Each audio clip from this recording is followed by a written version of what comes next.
నిద్రించుచున్న వారిని గూర్చి మీకు తెలియకుండుట నాకు ఇష్టం లేదు. భక్తుడు అంటూ ఉన్నాడు, మనమేమో మనిషి యొక్క పుట్టుకతో ప్రారంభమై మరణంతో ముగిసేటువంటిది జీవితం మనం నమ్ముతూ ఉంటాం. వాక్యం అంటూ ఉంది, మరణం అనేటువంటిది మనిషి యొక్క జీవితానికి శాశ్వతమైనటువంటి ముగింపు కాదు అని అంటూ ఉంది. మనిషి యొక్క జీవితంలో మరణం అనేటువంటిది ఒక నిద్ర వంటిది అని అంటూ ఉన్నాడు. సాధారణంగా అన్యులైనటువంటి వారు ఎలా భావిస్తారంటే మరణాన్ని పుట్టుకతో ప్రారంభమై మరణంతో ముగిసేటువంటిదే జీవితం అని వారు నమ్ముతారు. మరణం తర్వాత ఇక మనిషి మన మధ్యలో ఉండడు, మనిషి ఇక బ్రతికొండడు అని చెప్పి అన్యులు నమ్ముతూ ఉంటారు. అందుకే ఇక్కడ పౌలు గారు చాలా స్పష్టంగా తెలియజేసేటువంటి ఈ మాటలను మనం జాగ్రత్తగా పరిశీలన చేస్తే క్రైస్తవులకి అన్యులకి ఒక తేడా ఉంది. క్రైస్తవులకి అన్యులకు ఉన్నటువంటి ఆ తేడా ఏంటంటే, క్రైస్తవులు అంటే నిరీక్షణ కలిగినటువంటి వారు, అన్యులు అనేటువంటి వారికి నిరీక్షణ అనేటువంటిది ఉండదని భక్తుడు అంటూ ఉన్నాడు. ఇక్కడ భక్తులు స్పష్టంగా చెప్పేటువంటి మాటను మనం జాగ్రత్తగా పరిశీలన చేస్తే, సహోదరులారా నిరీక్షణ లేని ఇతరుల వల్లే మీరు దుఃఖపడవద్దు అని అంటూ ఉన్నాడు. ఇతరులు దుఃఖపడుతూ ఉన్నారంటే దానికి కారణం ఏంటంటే వారిలో నిరీక్షణ లేదు. మనము దుఃఖపడ్డాము అంటే దానికి అర్థం ఏంటంటే వారి వల్ల నిరీక్షణ లేని వారి వల్లే మనం దుఃఖపడుతూ ఉన్నాం. కానీ వాక్యం అంటూ ఉంది, క్రైస్తవుడిగా నీ ఒక నిరీక్షణ కలిగినటువంటి వాడు కాబట్టి మరణాన్ని గూర్చి నీవు దుఃఖపడవద్దు అని అంటూ ఉంది వాక్యం. ఏంటి క్రైస్తవునికి ఉన్నటువంటి నిరీక్షణ అంటే, ఇక్కడ పౌలు గారు అంటూ ఉన్నాడు, నిద్రించుచున్న వారిని గూర్చి మీకు తెలియకుండుట మాకు ఇష్టం లేదు. అంటే క్రైస్తవుని యొక్క నిరీక్షణ ఏంటంటే మరణం విషయంలో, మరణం అనేటువంటిది ఒక నిద్ర వంటిది.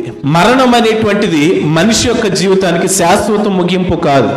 మనిషి యొక్క జీవితంలో నిద్ర అనేటువంటిది సాధారణమైనటువంటి విషయం. ప్రతి మనిషి నిద్రపోతాడు. మీరు చూస్తూ ఉండగానే మీ కళ్ళ ముందు మీ బిడ్డలు నిద్రపోతారు. మీరు చూస్తూ ఉండగానే మీ కళ్ళ ముందు మీ తల్లిదండ్రులు నిద్రపోతారు. మీరు చూస్తూ ఉండగానే మీ కళ్ళ ముందు మీ భార్య మీ భర్తలు నిద్రపోతూ ఉంటారు. నిద్రపోయేటువంటి వారిని చూసి మీరు ఏడుస్తారా అండి? నిద్రపోయేటువంటి మీ పిల్లలను చూసి మీరు ఏడుస్తారా? ఏడవరు కదా. కారణం ఏంటి? మీకు ఒక నిరీక్షణ ఉంది. ఏమని? నిద్రించేటువంటి నా కుమారుడు ఖచ్చితంగా మరలా తిరిగి ఉదయానికల్లా లెగుస్తాడు అనేటువంటి నిరీక్షణ నీలో ఉంది. అలాగే నిద్రించేటువంటి నీ భర్త ఖచ్చితంగా తిరిగి లెగుస్తాడు అనేటువంటి నిరీక్షణ నీలో ఉంది. నిద్రించినటువంటి నీ భార్య ఖచ్చితంగా తిరిగి లెగుస్తుంది అనేటువంటి నిరీక్షణ నీలో ఉంది. నిద్రించినటువంటి నీ తల్లి తండ్రి ఖచ్చితంగా తిరిగి ఉదయానికి లెగుస్తారనేటువంటి నిరీక్షణ మీలో ఉన్నది. అలాగే క్రైస్తవుని యొక్క జీవితంలో కూడా అపోస్తలుడైనటువంటి పౌలు గారు మరణాన్ని నిద్రతో పోల్చడానికి గల కారణం ఏంటంటే, నిద్రపోయినటువంటి వ్యక్తి తిరిగి ఎలాగైతే లేవటం సాధ్యమో మరణించేటువంటి ప్రతి వ్యక్తి కూడా తిరిగి అలాగే లెగుస్తాడు అనేటువంటిది క్రైస్తవుని యొక్క నిరీక్షణ. దేవునికి స్తోత్రం. ప్రభునందు ప్రియమైనటువంటి వారులారా, నిద్రించినటువంటి వ్యక్తిని చూసి ఏడవటం అనేటువంటిది అది ఎంత అమాయకత్వమో, క్రైస్తవ జీవితంలో కూడా ఒక క్రైస్తవుడు మరణించినటువంటి వ్యక్తిని చూస్తూ ఏడవటం అనేటువంటిది కూడా అంతే అమాయకత్వం అనేటువంటిది భక్తుడు ఇక్కడ మాట్లాడుతూ ఉన్నాడు. ఎందుకంటూ ఉన్నాడంటే, ఒక క్రైస్తవుడు నిరీక్షణను కోల్పోతే ఆ విధంగా ఏడుస్తాడని వాక్యం అంటోంది. ఈరోజు నువ్వు నేను ఒక నిరీక్షణ కలిగి ఉన్నాం. ఆ నిరీక్షణ ఏంటంటే, మరణము మనిషి యొక్క జీవితానికి శాశ్వత ముగింపు కాదు. మరణము మనిషి యొక్క జీవితానికి శాశ్వత ముగింపు కాకపోతే మరి ఏంటి అని చెప్పి మనం అనవచ్చు. ఒక క్రైస్తవుడికి ఉన్నటువంటి నిరీక్షణ ఏంటంటే, మరణం తర్వాత జీవితం ఉన్నది అనేటువంటిది క్రైస్తవుని యొక్క నిరీక్షణ. ఆ నిరీక్షణలో భాగంగా దేవుడు ఉపమానాన్ని చెప్పి అసలు మరణం తర్వాత జీవితం అనేటువంటిది ఉన్నదా లేదా అనేటువంటి ఒక క్లారిటీ యేసుక్రీస్తు ప్రభుల వారు ఈ ఉపమానం ద్వారా ప్రతి మనిషికి ఇచ్చేశారు. అప్పటి వరకు ఎంతో మంది భక్తులు చెబుతూ ఉన్నప్పటికీ మరణం మనిషి యొక్క జీవితానికి ముగింపు కాదని ఎంతో మంది భక్తులు చెబుతూ ఉన్నప్పటికీ మనిషి యొక్క జీవితంలో ఎన్నో సందేహాలు ఉన్నాయి. యేసుక్రీస్తు ప్రభుల వారు ఏం చేశాడంటే, ఆ సందేహాలన్నీ తుడిచివేయటానికి మరణం తర్వాత మనిషికి ఒక జీవితం ఉంది, మరణం మనిషి యొక్క జీవితానికి ముగింపు కాదు అని చెప్పి తెలియజేయటానికి ఇక్కడ ఇద్దరు వ్యక్తులను చూపిస్తూ ఈ ఉపమానాన్ని చెప్పాడు. వీరిద్దరి యొక్క జీవిత విధానాలు చాలా భిన్నమైనవి. కనీసం ఒక్క పూట ఆహారము కూడా సంపాదించుకోలేనటువంటి పరిస్థితిలోనేమో లాజరు ఉంటే, అనుకున్న దానికన్నా కావలసిన దానికన్నా తినవలసిన దానికన్నా ఎక్కువ ఆహారం ఏమో ఈ ధనవంతుని దగ్గర ఉన్నాయి. అయితే ప్రభునందు ప్రియమైనటువంటి వారులారా, ఇలా ఉండటం మాత్రమే కాదు, అతని శరీరము సువాసన రావటానికి అతడు అందంగా కనబడటానికి సన్నపు నార వస్త్రాలను, ఓదరంగు వస్త్రాలను ధరించుకున్నట్లుగా మనం చూస్తూ ఉన్నాం. ఒక మనిషి ఎంతవరకు తన శరీరాన్ని కాపాడుకోవాలనుకున్నా అది బ్రతుకున్నంత వరకేనే. మరణించిన తర్వాత సుగంధ ద్రవ్యాలు కొడితే ఆ శరీరం కుళ్ళిపోకుండా ఉంటుందా? మరణించిన తర్వాత పరిమళ ద్రవ్యాలు చల్లితే ఆ శరీరం కుళ్ళిపోకుండా ఉంటుందా అంటే ఖచ్చితంగా కుళ్ళిపోతుంది. ప్రతి వ్యక్తి ఖచ్చితంగా మరణిస్తారు. అయితే ఈ సుఖభోగాలు ఎంతవరకు అంటే మనిషి భూమిపైన బ్రతుకున్నంత వరకే. ఈ విషయాన్ని గురించి నిరీక్షణ లేని ఇతరులు ఏం చేస్తారంటే, అంటే క్రైస్తవులు కాని వారు పుట్టుకతో ప్రారంభమై మరణంతో ముగిసేటువంటిదే జీవితం అని, బ్రతికుండగా సంతోషంగా ఉండాలని, సంతోషంగా జీవించాలని, సంతోషంగా బ్రతకాలని చెప్పి ఆశపడతారు. కానీ మరణం తర్వాత నా పరిస్థితి ఏంటనేటువంటి ఆలోచన వారిలో ఉంటుంది. కానీ క్రైస్తవుడు మాత్రం బ్రతికున్నప్పటికంటే చనిపోయిన తర్వాత నా పరిస్థితి ఏంటి, బ్రతికున్నప్పుడు కంటే చనిపోయినప్పుడు నేను ఎంత సుఖంగా ఉండగలను, బ్రతికున్నప్పుడు సుఖము కంటే, బ్రతికున్నప్పుడు ఆనందము కంటే, బ్రతికున్నప్పుడు ఉన్న దానికంటే మరణించిన తర్వాత ఉండవలసినటువంటి జీవితాన్ని గురించి ప్రతి క్రైస్తవుడు ఆలోచించవలసినటువంటి విషయం ఎంతైనా ఉంది. ఆ మరణించిన తర్వాత ఉండేటువంటి మనిషి యొక్క జీవిత విధానాన్ని తెలియజేసేది ఈ ఉపమానం. యేసుక్రీస్తు ప్రభుల వారు ఈ ఉపమానాన్ని గురించి, ఆ వ్యక్తులను గురించి మాట్లాడుతూ ఈ ఉపమానంలో అంటూ ఉన్నాడు, ఆ దరిద్రుడు చనిపోయి దేవదూతల చేత అబ్రహాము రొమ్మున ఆనుకొనుటకు కొనిపోబడెను. ఆ దరిద్రుడు అంటే అర్థం ఏంటంటే ఏమీ లేనివాడు అని అర్థం. కనీసం కట్టుకోవటానికి వస్త్రాన్ని కూడా సంపాదించుకోలేనటువంటి వ్యక్తి అని అర్థం. కనీసం ఉండటానికి ఇల్లు కూడా సంపాదించుకోలేని వ్యక్తి అని అర్థం. తినటానికి ఆహారం కూడా సంపాదించుకోలేనటువంటి వ్యక్తి అని అర్థం. దరిద్రుడు అనేటువంటి పదం ఎవరినైనా తిట్టడానికి వాడతాం, కానీ దరిద్రుడు అనేటువంటి మాటకి అసలైనటువంటి అర్థం ఏంటంటే ఏమీ లేనివాడు అని అర్థం. అలాగే ఇక్కడ వాక్యం కూడా లాజర్ని ఏమని ప్రస్తావిస్తుందంటే, ఆ దరిద్రుడు చనిపోయి దేవదూతల చేత అబ్రహాము రొమ్మున కొనిపోబడును. వాక్యం అంటూ ఉంది, ఆ లాజర్ అయినటువంటి దరిద్రుడు చనిపోయాడు అని అంటూ ఉంది. మరి ధనవంతుడైనటువంటి ఆ వ్యక్తి ఏమయ్యాడు? ఈ లాజరు చనిపోతే ఆ ధనవంతుడు బ్రతుకున్నాడు అంటే ఆ వ్యక్తిని గూర్చి కూడా అంటూ ఉంది వాక్యం, ధనవంతుడు కూడా చనిపోయి పాతి పెట్టబడెను. బ్రతుకున్నంత వరకు మనం ఎలా జీవించినా, చనిపోయిన తర్వాత మన సమాధి ఎన్ని ఎకరాల్లో పెట్టినా ఆ స్థలాల్లో మన ఆత్మ ఉండదండి. కుళ్ళిపోయినటువంటి మన శరీరం కుళ్ళిపోయిన తర్వాత మిగిలినటువంటి ఎముకలే ఉంటాయి. ఆ 6 ఎకరాల్లోనన్నా, 6 అడుగుల గోతులోనన్నా, 60 ఎకరాల ఆ సమాధిలోనన్నా కేవలం ఎముకలు మాత్రమే ఉంటాయి. మరి మనిషి ఆత్మ ఎక్కడికి వెళ్తుంది? ఇక్కడ కూడా ఆ దరిద్రుడు చనిపోయాడు. చనిపోయిన తర్వాత అతన్ని ఎక్కడ పారేశారో తెలియదు మనం అనుకుందాం ఉదాహరణకి. ఎందుకంటే అతనికి నాన్నవారు ఎవరు లేరు, కనీసం ఆహారం పెట్టేటువంటి వారు లేరు, అతను బాగోగులు చూసేటువంటి వారు లేరు. మనం రోజు ఎంతో మందిని చూస్తూ ఉన్నాం ఇలాంటి పరిస్థితిలో ఉన్నటువంటి వారు. చనిపోతే వారిని పాపం ఎక్కడ పడేస్తూ ఉన్నారో కూడా అర్థం కాని పరిస్థితి. అయితే ఒక వ్యక్తి చనిపోయి ఎక్కడ పారేయబడ్డాడు, ఎక్కడ పాతి పెట్టబడ్డాడు అనేటువంటిది కాదండి ప్రాముఖ్యమైన విషయం. మనిషి చనిపోయిన తర్వాత ఎక్కడ పాతి పెట్టబడ్డాడు, ఎలా పాతి పెట్టబడ్డాడు అనేటువంటిది కాదు ప్రాముఖ్యమైనటువంటి విషయం. ఇక్కడ ధనవంతుడి గురించి కూడా రాయబడి ఉంది, ధనవంతుడు కూడా చనిపోయి పాతి పెట్టబడ్డాడు. అయితే ప్రభునందు ప్రియమైనటువంటి వాళ్ళు, లోకానుసారంగా మనిషి యొక్క జీవితానికి ముగింపు ఇది. లోకానుసారంగా మనిషి యొక్క జీవితానికి ముగింపు పాతి పెట్టడం. అయితే ఏమంటోను, అది నిరీక్షణ లేని ఇతరుల యొక్క ఆలోచన. కానీ క్రైస్తవుడు ఒక నిరీక్షణ కలిగిన వాడు. క్రైస్తవుని యొక్క నిరీక్షణ ఏంటంటే, మరణం అనేటువంటిది ఒక నిద్ర వంటిది. నిద్రపోయినటువంటి వ్యక్తి మరలా ఎలాగైతే కళ్ళు తెరుస్తాడో, మరణించిన ప్రతి క్రైస్తవుడు కళ్ళు తెరిచేటువంటి సమయం ఉంది. అలాగే ధనవంతుడు మరణించాడు, లాజరు మరణించాడు. మరణించినటువంటి వీరిద్దరూ ఎక్కడ కళ్ళు తెరిచారో చూద్దాం. అప్పుడు అతడు పాతాళములో బాధపడుచు కన్నులెత్తి దూరము నుండి అబ్రహామును అతని రొమ్మున ఆనుకొని ఉన్న లాజరును చూచి, బాధపడేది ఎవరు? ధనవంతుడు. అదేంటి, చనిపోయాడు కదా, చనిపోయిన తర్వాత మరలా బాధ ఏంటి ఉంటుందా మనిషి యొక్క జీవితానికి బాధ? ఏమంటే మనం చూస్తుండగానే ఎంతోమంది మన పితరులు చనిపోయారు కదా, చనిపోయిన వారు బాధపడతారా? ఇక్కడ వాక్యం అంటూ ఉంది, చనిపోయినటువంటి ధనవంతుడు ఎక్కడ కళ్ళు తెరిచాడంటే పాతాళములో కళ్ళు తెరిచాడు. చనిపోయినోడు కళ్ళు తెరవడు కదా, చనిపోయిన వాడు చూడడు కదా. కానీ ఇక్కడ చనిపోయినటువంటి ఈ ధనవంతుడు పాతాళంలో బాధపడుతున్నాడు, కళ్ళు తెరిచాడు.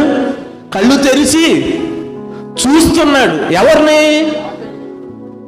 చనిపోయినటువంటి మరొక వ్యక్తిని చూస్తూ ఉన్నాడు. ఆ వ్యక్తి ఎవరు? లాజరు. చనిపోయినటువంటి ఈ ధనవంతుడు పాతాళంలో కళ్ళు తెరిస్తే మరణించినటువంటి లాజరు మాత్రం అబ్రహాము రొమ్మున ఆనుకొని కూర్చున్నాడు. అంటే మనోడు బాధ ఎలా ఉందంటే సామాన్యమైనటువంటి బాధ కాదు. ఆయన అంటూ ఉన్నాడు, నేను యాతన పడుతూ ఉన్నాను. ఇక్కడ ఎందుకు యాతన పడుతూ ఉన్నాడు? అగ్ని జ్వాలల్లో కాలిపోతూ ఉన్నాడు అంట. అగ్ని జ్వాలల్లో కాలిపోతున్నాడు. అగ్ని జ్వాలల్లో కాలేటువంటి వ్యక్తి నెమ్మదిగా మాట్లాడతాడండి. ఒక వ్యక్తి మంటల్లో కాలిపోతూ ఉంటే ఆ వ్యక్తి అరుపులు ఎలా ఉంటాయి? దగ్గరగా కేకలు వేస్తూ సమాధానం చెబుతారు. శరీరానుసారంగా ఈ లోకంలోని ఒక వ్యక్తి మంటల్లో కాలుతూ ఉంటే అది కొద్దిసేపే అరుస్తాడు, ఎందుకంటే ఆ కొద్దిసేపటి తర్వాత చనిపోతాడు. కానీ మరణించిన తర్వాత మనిషిని కాల్చేటువంటి అగ్ని అలాంటిది కాదు. వాక్యం అంటూ ఉంది, అగ్ని ఆరదు, పురుగు సావదు అని అంటూ ఉన్నాడు. అంటే మనిషి కాలుతూనే ఉంటాడు తప్ప మనిషి శరీరం అనేటువంటిది ఆ కాలటం వల్ల క్షీణించిపోయేటువంటిది కాదు, ఆ అగ్ని కూడా ఆరిపోయేటువంటిది కాదు. ప్రభునందు ప్రియమైనటువంటి వారులారా, ఇక్కడ వాక్యలేఖనంలో ధనవంతుడు అంటూ ఉన్నాడు, నేను ఈ అగ్ని జ్వాలలలో యాతన పడుచున్నానని కేకలు వేసి చెప్పాను. కేకలు వేసి అంటే ఒక వ్యక్తి కేకలు వేస్తూ ఎప్పుడు మాట్లాడతాడంటే భరించలేనటువంటి బాధ అతడు అనుభవిస్తూ ఉన్నప్పుడు. తన జీవిత కాలంలో ఎంత సుఖాన్ని అయితే అనుభవిస్తూ బ్రతికాడు ఈ ధనవంతుడు, ఏ రోజు ఎంత బాధపడుతూ కేకలు వేసినట్లుగా ధనవంతుని యొక్క జీవిత చరిత్రలో లేదు. కారణం ఏంటంటే కేకలు వేసేటువంటి పరిస్థితుల్లో లోకంలో ఆ ధనవంతుడికి లేవు. లెక్కలేనంత సమృద్ధిగా డబ్బు ఉంది, ఆహారం ఉన్నది. ఏ విధంగా అంటే ఒక విధంగా మనం పరిశీలన చేస్తే లోకస్వార్త 12వ అధ్యాయం 19వ వచనంలో మరొక ధనవంతుడు కనబడతాడు. ఆ ధనవంతుడు అంటూ ఉంటాడు, నా ప్రాణముతో ప్రాణమా, అనేక సంవత్సరములకు విస్తారమైన ఆస్తి నీకు సమకూర్చబడి ఉన్నది, సుఖించుము, తినుము, త్రాగుము, సంతోషించుము అని చెప్పి తన ప్రాణంతో చెప్పుకుందాం అని అనుకుంటూ ఉన్నాడు. బహుశా ఈ ధనవంతుని యొక్క పరిస్థితి కూడా అలాగే ఉండి ఉండొచ్చేమో. తన జీవిత కాలంలో ఈ ధనవంతుడి వల్లే బహుశా సుఖపడినటువంటి వ్యక్తి. ఏ రోజు కష్టం అంటే ఈ ధనవంతుడికి తెలియదు, బాధ అంటే ఈ ధనవంతుడికి తెలియదు. బాధపడినటువంటి వ్యక్తుల జోలు కూడా ఈ ధనవంతుడు వెళ్ళినట్లు మనకి బైబిల్ గ్రంథంలో కనబడదు. అలా వెళ్ళిన వాడైతే తన ఇంటి వాకిట ఉన్నటువంటి లాజర్నే లోపలికి చేర్చుకుని ఆశ్రయం ఇచ్చి ఆహారాన్ని పెట్టేవాడు. కానీ అలాంటి పరిస్థితి కూడా అంటే అతడు బాధపడలేదు, బాధపడే వారిని పట్టించుకోలేదు కూడా ఏ రోజు. కానీ మొట్టమొదటిసారి మరణించిన తర్వాత, వాక్యలేఖనం ప్రకారం చెప్పుకోవాలంటే నిద్రించిన తర్వాత, నిద్రపోయిన వ్యక్తి పాతాళంలో కళ్ళు తెరిచాడు. ఈ భూమిపైన నిద్రపోయినటువంటి వ్యక్తి పాతాళంలో కళ్ళు తెరిచి, మనం కొన్ని సందర్భాల్లో నిద్రపోయినప్పుడు కలలు కంటామండి. కలలు కానీ అమెరికాలో ఉన్నట్టు, థాయిలాండ్లో ఉన్నట్టు, న్యూజిలాండ్లో ఉన్నట్టు కళ్ళకు అంటాం. ఆ కళ్ళు తెగ ఎంజాయ్ చేసేస్తాం అమెరికాలో, థాయిలాండ్లో, అక్కడ ఇక్కడ. కళ్ళు తెరిచాక ఇదేంటారు, నేను అక్కడ ఉండాలి కదా, ఎక్కడున్నానేంటి అనుకోలేదండి మీరు? ఏ రోజు అనుకోలేదా? అంటే అప్పుడు కలలో ఉన్నావు, ఇప్పుడు వాస్తవంలోకి వచ్చావు. ఆ ధనవంతుడి జీవితంలో కూడా జరిగింది అదే. అప్పుడు వరకు సుఖభోగాలను అనుభవిస్తూ ఆరితేరుతూ ఉన్నటువంటి ధనవంతుడు నిద్రపోయి లేచి పాతాళంలో కళ్ళు తెరిచాడు. బహుశా ఈ ధనవంతుడు కూడా అనుకొని ఉండొచ్చు, ఇదేంటి, నాకు ఇల్లు ఉండాలి కదా, పనివారు ఉండాలి కదా, ఏసీ ఉండాలి కదా, ఎక్కడేంటి మంటలు కాలిపోతుందని ఏంటని చెప్పి అనుకొని ఉండొచ్చాం బహుశా. కానీ అది జ్ఞానోదయం అవటానికి ఎంతో సమయం పట్టలేదు ధనవంతుడికి. ఆ ధనవంతుడు తెలుసుకోవటానికి పెద్ద సమయం పట్టలేదు. ఆ ధనవంతుడు అంటూ ఉన్నాడు, పాతాళంలో కళ్ళు తెరిచి ఆ కళ్ళు తెరవటం తనతో పాటు చనిపోయినటువంటి లాజరును చూశాడు. లాజరును చూస్తే లాజరు ఉన్నటువంటి జీవితం ఎలా ఉందంటే పూర్తిగా ఆపోజిట్గా ఉంది. ఈ లోకంలో లాజరు ఎంత అయితే కష్టాన్ని అనుభవించాడో అంత విలాసవంతమైనటువంటి జీవితాన్ని, సుఖవంతమైనటువంటి జీవితాన్ని అనుభవిస్తూ అబ్రహాము రొమ్మున ఆనుకొని లాజరు కూర్చొని ధనవంతుడు కంటికి కనబడితే ఈ ధనవంతుడు అబ్రహాం గారితో మాట్లాడుతూ ఉన్నాడు. లాజరుతో మాట్లాడట్లా. కారణం ఏంటంటే అక్కడ కూడా ఈ ఇగో ఏదో అంటారు కదా, అది అడ్డొచ్చింది మాట్లాడటానికి. ఎవరితో మాట్లాడటానికి? లాజరుతో. అరే ఈ పనోడితో నేను మాట్లాడేది ఏంటి, ఇలాంటి వాడితో నేను మాట్లాడేది ఏంటి అని అనుకున్నాడు ఏం బహుశా. అక్కడ కూడా లాజరుతో మాట్లాడాల, డైరెక్ట్గా అబ్రాహాంతో మాట్లాడుతాను. తండ్రి అయిన అబ్రామా, నేను ఇక్కడ వేతన పడుచున్నానయ్యా, ఈ అగ్నిగుండాల్లో కాలిపోతూ ఉన్నానయ్యా, గొంతు ఆరిపోతూ ఉందయ్యా, దయచేసి నా దప్పికను చల్లార్చుటకు నీ పక్కన ఉన్నటువంటి లాజర్ను పంపించవా? అతడు వేలి కొనతో నీళ్లు కారిస్తే వాటితో నేను దప్పిక తీర్చుకుంటానన్నాడు. నేను ఒక మాట అడుగుతానండి, దప్పిక అయ్యేటువంటి వాడికి చిటికి నీళ్ళు ముంచి ఇలాగా పెడితే ఎన్ని నీళ్లు కారుతాయి? ఒక చొక్కు 2 చొక్కులు కారుతాయి. ఆ నీళ్లు దప్పికతో ఉన్నటువంటి వ్యక్తికి సరిపోతాయా? సరిపోవు కదా. మరి మంటలో కాలేటువంటి వాడికి ఎలా సరిపోతాయి? దప్పికొన్నవాడికే సరిపోవు కదా. మంటల్లో కాలేటువంటి వాడికి ఆ 2 చొక్కల నీళ్ళు ఎలా సరిపోతాయి? అంటే దప్పికతో ఉన్నటువంటి ఏ వ్యక్తి అయినా అడిగే విధానంలో ఎలా అడుగుతారంటే, మనకు దప్పికైనప్పుడు ఏంటి కన్నా వెళ్ళినప్పుడు, అమ్మ గుక్కుడు నీళ్ళు వేస్తావా అంటాం. గుక్కుడు నీళ్ళు వేస్తారండి మనం అడిగితే? ఎవరు కదా, తాగే అన్ని నీళ్ళు వేస్తారు. ఇక్కడ ధనవంతుని యొక్క మాటలో భావన కూడా అదే. కానీ అక్కడ అబ్రాహాము అన్నాడు, కుమారుడా, నీవు నీ జీవిత కాలం అంతా నీకు ఇష్టం వచ్చినట్లు సుఖాన్ని అనుభవించావు, ఇప్పుడు వేతన పడుచున్నావు. కానీ లాజరు అయితే తన జీవితమందు కష్టం అనుభవించినని జ్ఞాపకం చేసుకో అని అంటున్నాడు. చదవండి అన్నమాట ఒకసారి 25 వచనం. అందుకు అబ్రహాము, కుమారుడా, నీవు నీ జీవిత కాలమందు నీకు ఇష్టమైనట్టు, ఎలాగంట, నీవు నీ జీవిత కాలమందు నీకు ఇష్టమైనట్టు. ప్రభునందు ప్రియమైనటువంటి వాళ్ళ మనుషులు బ్రతుకుండగా ఇష్టం వచ్చినట్లు సుఖాన్ని అనుభవించేటువంటి స్వేచ్ఛ ప్రతి మనిషికి ఉన్నదండి. అందుకే భక్తుడు అంటాడు, అపోస్తులైనటువంటి పౌలు గారు, నాకు అన్ని విషయములు యందు స్వాతంత్రము కలదు కానీ అన్నీ చేయదగినవి కాదు అంటాడు. మనిషి అన్నీ చేయటానికి ఒక స్వాతంత్రం ఉంది కానీ అన్నీ చేయదగినవి కాదు. ఒకవేళ అన్నీ చేయాలి అనుకుంటే వాటి ప్రతిఫలం ఎప్పుడు ఉంటుందంటే మరణించిన తర్వాత ఉంటుంది. ఇక్కడ అంటూ ఉన్నాడు అబ్రహాం గారు, కుమారుడా, నీవు నీ జీవిత కాలం అందు నీకిష్టమైనట్టు. ఒక మనిషి ఎప్పుడైతే భూమి పైన తనకిష్టమైనట్లు జీవించాలని ఆశపడతాడో, తనకిష్టమైనట్లు సుఖపడాలని ఆశపడతాడో, ఆ సుఖము మరణించిన తర్వాత మన జీవితానికి యాతనకరంగా ఉంటుందనేటువంటి విషయాన్ని మనం మర్చిపోకూడదు. ఇక్కడ అబ్రహాం గారు అంటూ ఉన్నాడు. అబ్రహాం గారు అనేటువంటి మాట ఏంటంటే, నీవు నీ జీవిత కాలం అందు నీకు ఇష్టమైనట్టు సుఖం అనుభవించితివి, అలాగనే లాజరు కష్టం అనుభవించినని జ్ఞాపకం చేసుకుని ఇప్పుడైతే వాడు ఇక్కడ నెమ్మది పొందుచున్నాడు, నీవు యాతన పడుచున్నావు. మనిషి ఈ భూమి పైన ఎంత తనకిష్టమైనట్లు బ్రతకాలని చెప్పి, సుఖపడాలని చెప్పి ఆలోచన చేస్తాడో, మరణించిన తర్వాత దేవుడు దానికి రెట్టింపు ప్రతిఫలాన్ని ఇస్తాడు ఇక్కడ దేవుడు. కారణం ఏంటంటే, దేవుడు కోరేది మనకిష్టమైనటువంటి బ్రతుకు కాదు ఈ లోకంలో బ్రతకటం.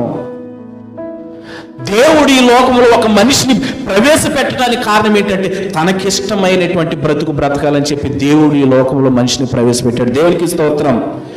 అంటే ప్రతి క్రైస్తవుడికి ఉన్నటువంటి నిరీక్షణ ఏంటంటే, మరణం అనేటువంటిది ఒక నిద్ర అనేటువంటి నిరీక్షణ క్రైస్తవునికి ఉంది. మరణించిన తర్వాత ప్రతి వ్యక్తి కళ్ళు తెరిచేటువంటి స్థలాలు 2 ఉంటాయి. అక్కడ అబ్రాహాము రొమ్మున ఆనుకుని ఉన్నటువంటి లాజరు ఎలాగైతే కళ్ళు తెరిచాడో, అక్కడ మరణించినటువంటి ధనవంతుడు ఎలాగైతే కళ్ళు తెరిచాడో పాతాళమందు, ఈరోజు మనమందరము కూడా మరణించిన తర్వాత, ఈ భారతదేశంలో మరణించిన తర్వాత, అమెరికాలో మరణించిన తర్వాత అందరూ కళ్ళు తెరిచేటువంటి స్థలాలు ఆ రెండే. అవే మనిషి యొక్క సొంత దేశాలు, సొంత స్థలాలు. ఆ ధనవంతుడు ఏ దేశంలో మరణించాడో తెలియదు, కానీ కళ్ళు తెరిచినటువంటి స్థలం పాతాళం. అక్కడ లాజరు మరణించినటువంటి దేశం ఏదో తెలియదు, కానీ అక్కడ కళ్ళు తెరిచినటువంటి స్థలం అబ్రహాము రొమ్ము అని రాయబడి ఉంది. మనం ఈ భూమికి సంబంధించినటువంటి వారు కాదు, మనం ఈ దేశానికి సంబంధించినటువంటి వారు కాదు. మనం అనుకుంటాం ఎక్కడే పుట్టాను, ఎక్కడే పెరిగామనుకుంటాం, కానీ మనం వచ్చిన స్థలం వేరే ఉంది. ఆ వచ్చిన స్థలానికి తిరిగి వెళ్ళవలసినటువంటి బాధ్యత ప్రతి వ్యక్తిలో ఉంది. అందుకే దావీదు తన కుమారుడు అంటూ ఉంటాడు, కుమారుడు నేను లోకులందరూ వెళ్ళవలసినటువంటి మార్గమున వెళ్ళుచున్నాను అంటాడు. కానీ మనం ఎన్ని దేశాల్లో ఉన్నా మనమందరూ వెళ్ళవలసినటువంటి మార్గాలు రెండు ఉన్నాయండి. ఆ రెండు మార్గాలలో మనం కళ్ళు తెరిచేటువంటి మార్గాన్ని గురించి మనం బ్రతికుండగా, దేవుడు కూడా ఈ భూమిపైకి మనల్ని యాత్రికులుగా ఎందుకు ప్రవేశపెట్టాడంటే, దేవునికి ఇష్టమైనటువంటి జీవితాన్ని జీవించి మరలా ఆయన దగ్గరికి వెళ్ళటానికి ఈ లోకంలో మనల్ని యాత్రికులుగా ప్రవేశపెట్టాడు తప్ప మనకిష్టమైనటువంటి జీవితాన్ని జీవించడానికి కాదు. అలా మనకిష్టమైనటువంటి జీవితాన్ని జీవిస్తే అక్కడ ధనవంతుడిని కూర్చుంటూ భూమి పైన నీకు ఇష్టం వచ్చినట్లు నీవు సుఖాన్ని అనిపించావు, అందుకే ఇప్పుడు యాతన పడుతున్నావు అన్నాడు అబ్రహాం. నీవు భూమిపై నీకు ఇష్టం వచ్చినట్లు సుఖం అనిపించవు కాబట్టి నీవు ఇప్పుడు యాతన పడుచున్నావు. ఈ లాజరు ఇబ్బంది పడ్డాడనేటువంటి విషయాన్ని నీవు మర్చిపోకు, ఇక్కడ సుఖపడుతున్నాడు అన్నాడు. దేవుని విషయాల్లో మనం భక్తి చేయటానికి ఇబ్బంది పడవచ్చు ఈ లోకానుసారంగా. దేవునికి నచ్చినట్లు బ్రతకటానికి ఎంతో కష్టం అనిపించవచ్చు ఈ లోకానుసారంగా.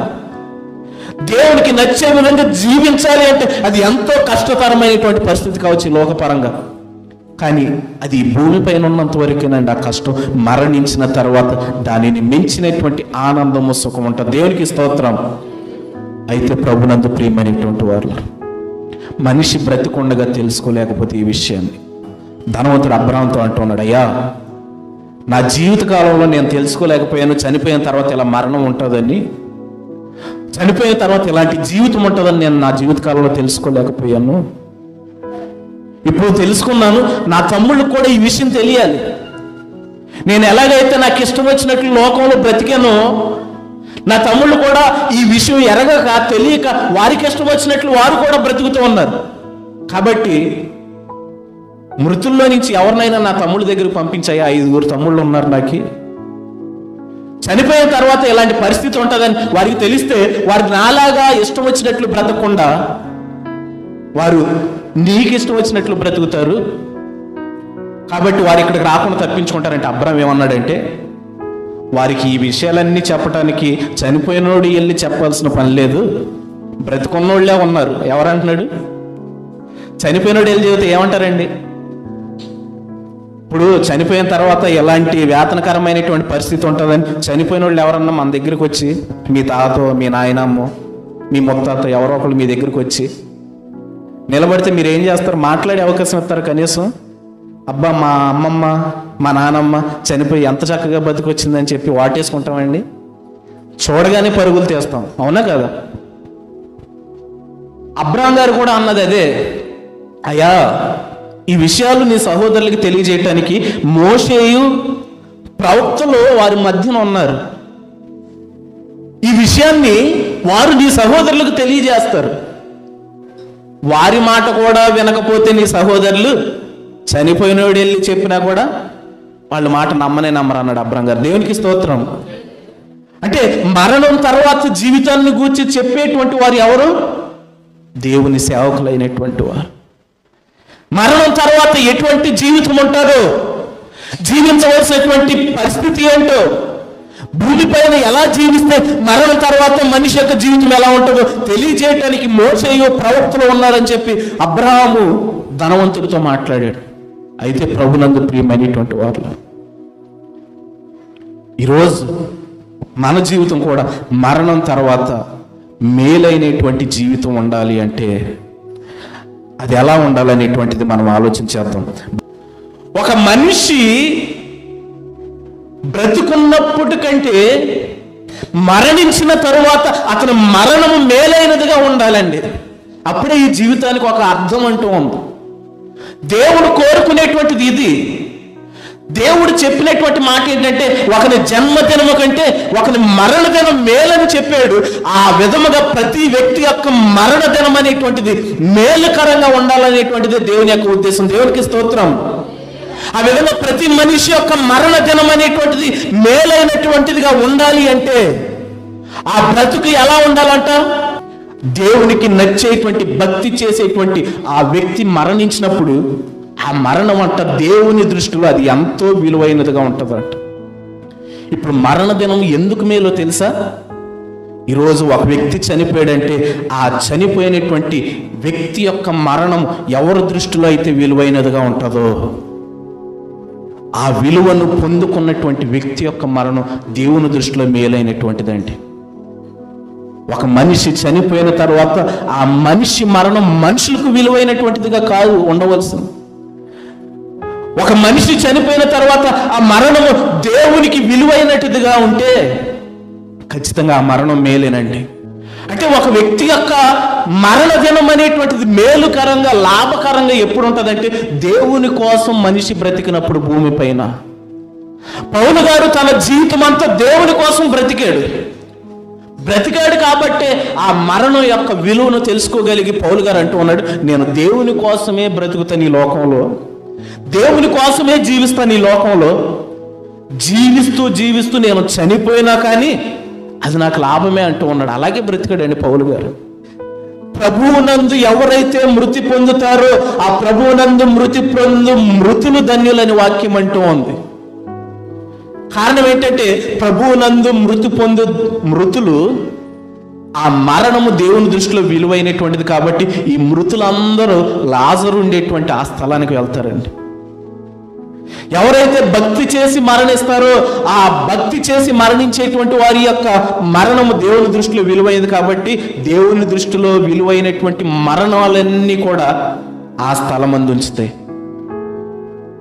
మన మరణం దేవుని దృష్టిలో విలువైనటువంటిదిగా ఉండాలి. మన మరణం ప్రభువునందు మృతి నొందేటువంటిదిగా ఉండాలి. చాలా మంది మరణించిన తర్వాత బ్యానర్ పైన వేస్తారు, ఏమని? పలానా వ్యక్తి ప్రభువునందు నిద్రించినాడు. ఏది తాగి సచ్చినోడు కూడా అదే బ్యానరు. ఎవరికి? ఆ రోజు వరకు, ఆ క్షణం వరకు కూడా తాగి సచ్చినోడిని పలానా వ్యక్తి ప్రభువునందు మృతులైనారు. ఏది బ్యాన్ తీసేసాతోనా? అది కాదండి. ప్రభువునందు మృతులు అవటం అంటే అది కాదు. ఇక్కడ పౌలు గారు అంటూ ఉన్నాడు, జీవించుచున్నది నేను కాదు, క్రీస్తేసే నా యందు జీవించుచున్నాడు అని అంటూ ఉన్నాడు. అదండి ప్రభువునందు మృతిని ఉన్నటువంటి. క్రిందనున్న పాతాళాన్ని తప్పించుకోవాలని బుద్ధిమంతుడు అంటే పరమనకు పోయే మార్గాన్ని వెతుకుతున్నాడండి. ఎప్పుడు వెతుకుతున్నాడండి? చనిపోయిన తర్వాత వెతికే ఛాన్స్ ఉండదండి. చనిపోయిన తర్వాత వెతకాలని చెప్పి ధనవంతుడు కూడా అనుకున్నాడు, వెతకగలిగాడా? లేదండి. ఒక యాత్రికుడు ఎక్కడికన్నా వెళ్ళిన తర్వాత కొన్ని వెతుకుతాడు. మనం సముద్రపు యాత్రకు వెళ్ళిన తర్వాత అక్కడ చేపలు వెతుకుతాం. చంద్రమండలానికి వెళ్ళేటువంటి యాత్రికుడు అక్కడ కొన్ని వెతుకుతాడు. మనం కూడా ఈ లోకంలోనికి యాత్రికులుగా వచ్చి మనం వెతకవలసింది ఏంటంటే పరమునకు పోయేటువంటి మార్గాన్ని మనం వెతకాలి. పరమునకు పోయేటువంటి మార్గాన్ని వెతకాలి అంటే వాక్యం అంటూ ఉంది, బుద్ధి ఉండాలంట. ఏముండాలా? బుద్ధి ఉంటే పరమునకు పోయేటువంటి మార్గాన్ని వెతుకుతామంట. ఆ బుద్ధి అనేటువంటిది మనకు ఉంటే మనం నడుచుకునేటువంటి మార్గం ఈ లోకంలో ఎలా ఉంటుందంట? పరమునకు పోయేటువంటి విధంగా ఉంటుందంట మార్గం. ఆ విధమైనటువంటి జీవితాన్ని జీవించినప్పుడు మన మరణం ఖచ్చితంగా దేవుని దృష్టిలో విలువ కలిగిందే. మన మరణం ఖచ్చితంగా మన జన్మదినము కంటే మన మరణదినం ఖచ్చితంగా మేలైందే ఆ విధంగా జీవించినప్పుడు. ఆ విధంగా కాకుండా మరొక విధంగా మరణించామనుకో మేలు కాదు కదా, చాలా భయంకరంగా ఉంటుంది ఆ మరణదినం. ఎలా ఉంటుందంటే ఇక్కడ కళ్ళు మూసి పాతాళంలో కళ్ళు తెరుస్తాం. కళ్ళు తెరిస్తే ఇంకా అక్కడ ఏముండదు, ఇక్కడ చక్కగా కింద కూర్చున్నాం, చల్లగా ఉంది వాతావరణం, కానీ అక్కడ చల్లగా ఉండదు, కింద మంట ఉంటుంది. ఏముంటుంది? మన కింద నాబండ ఉంది, అక్కడ మన కింద మంట ఉంటుంది. అది ఊరికే ఉండేవదు, ఊరికే కూర్చొనేవదు, కాలుస్తూ ఉంటే కేకలు వేస్తూ ఉంటాం, అరుస్తూ ఉంటాం. ఎంత అరిచినా కానీ నీ బాధ పట్టించుకునేవాడు ఎవడు ఉండు అక్కడ. అందుకే షడ్రకు మెషకు అబేద్నెగోలు అంటాడు, మేము సేవించుచున్న దేవుడు మండుచున్న ఈ వేడిమి గల అగ్నిగుండము నుంచి రక్షించి తప్పించుటకు సమర్థుడు. నిన్న అగ్నిగుండం నుంచి తప్పించాలి అంటే అది కేవలం దేవుని వల్లే తప్ప మరి ఎవరిని వలన సాధ్యము కాదు. దేవునికి స్తోత్రం. ఆ దేవునిని నీవు ఆశ్రయించగలిగినప్పుడు ఆ పాతాళానికి పోయేటువంటి మార్గాన్ని మనం తప్పించుకుంటాం. ఏంటంట, దేవుడిచ్చిన ఆయుష్ తర్వాత మనిషి బ్రతుకుంటే ఆ మనిషి బ్రతుకు ఇతరులకు